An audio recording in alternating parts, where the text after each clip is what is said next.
Σελίδα 21 από το βιβλίο «Πάλι από την αρχή» του ψυχολόγου Ελευθέριου Ελευθεριάδη. Πόσος χρόνος σου μένει? Πόσος χρόνος πιστεύεις ότι σου μένει? Πόσος χρόνος μέχρι να κλείσεις κι εσύ τα μάτια σου για πάντα?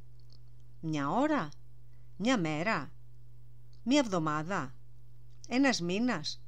5, 10, 15 χρόνια? 50?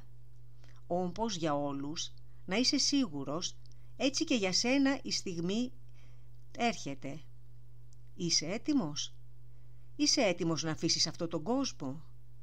Είσαι έτοιμος για αυτό σου το ταξίδι? Μια απλή εκδρομή πάει κανείς και φροντίζει να πάρει μαζί του ένα σωρό αποσκευές. Για τη στιγμή αυτή, για τώρα, για το πιο σημαντικό ταξίδι της ζωής σου, είσαι έτοιμος? Έχεις συγχωρεθεί με τους ανθρώπους σου?